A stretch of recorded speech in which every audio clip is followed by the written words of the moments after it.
1395년 9월, 왕조의 위엄을 높이고 태평성대를 위해 조선은 새로운 도성을 계획하고 그 중심에 최초의 법궁 경복궁을 세웠습니다. 북쪽으로 지금의 북악산인 백악을 주산으로 두고 남쪽의 남산인 목멱산, 동쪽의 낙산인 타락산, 그리고 서쪽의 인왕산이 둘러싸고 있습니다. 남북 직선축을 따라 중심 건물들이 차례로 놓이고 그 주변에 건물들을 배치했습니다.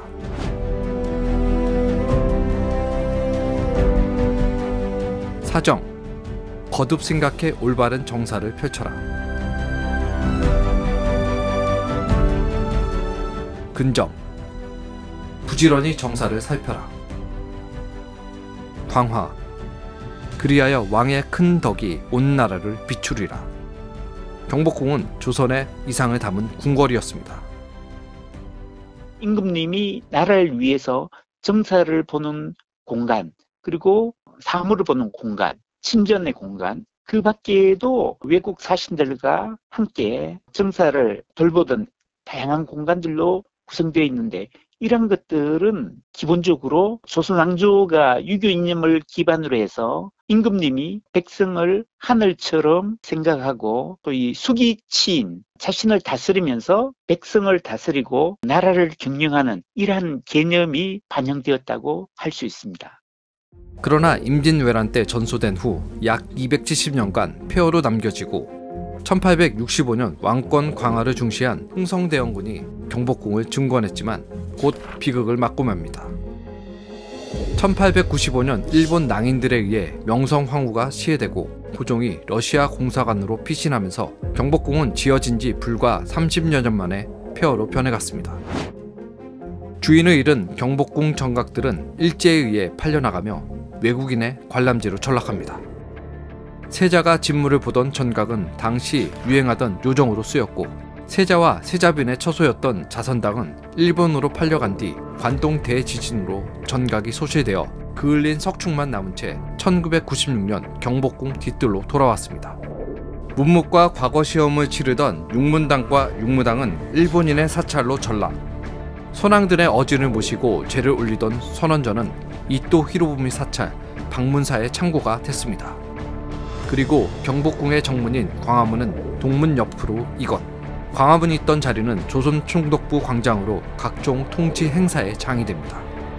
일제강점기에 팔려가고 헐리고 사라져버린 전각의 수는 무려 470여 동, 중건 당시 규모의 90%가 넘는 숫자입니다. 끊임없이 자행된 일제의 경복궁 파괴는 민족의 혼을 말살시키기 위한 음모였습니다. 고종 중건 당시에 있었던 500여 동 가운데서 그 91년도에 저희가 복원 들어왔을 때는 그 긍정전과 경내루 등 주요 건물을 포함한 약 36동 정도밖에 남아있지 않은 상태였습니다. 그리고 일제강점기 때 조선 총독부 건물과 그 부속 건물들이 이미 경복궁 안에 많이 배치되어 있었습니다. 광화문 같은 경우에도 그 조선 박람회 입구로 사용하려고 현재 민속박물관 입구 쪽으로 이전돼서 설치되어 있었습니다. 지금의 위치가 아니었던 겁니다. 2022년 경복궁은 제 모습 찾기에 한창입니다. 조선 총독부가 철거된 자리에 흑례문과 금천을 복원했고, 태원저도 다시 제 모습을 찾게 됐습니다. 광화문도 2010년 경복궁의 정문으로 제자리에 섰습니다. 2011년부터 2045년까지 진행되는 경복궁 2차 복원 사업에서는 동궁 영역 가장 남쪽에 해당하는 개조당과 광화문 월대를 포함해 80여 개의 건물을 추가로 복원할 예정입니다. 경복궁은 아시다시피 조선의 법궁입니다. 태조 3년에 창건돼서 조선 역사를 상징하는 가장 주요된 법궁이라고 할 수 있습니다.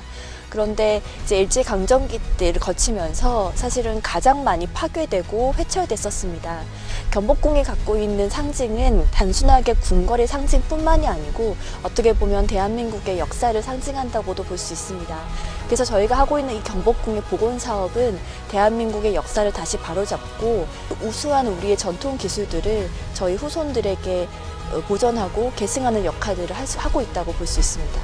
잘못된 것을 바로잡고 사라진 것은 다시 살려 조선 최초의 법궁, 경복궁은 제 모습을 찾아가고 있습니다. 지금까지 NTD 뉴스였습니다.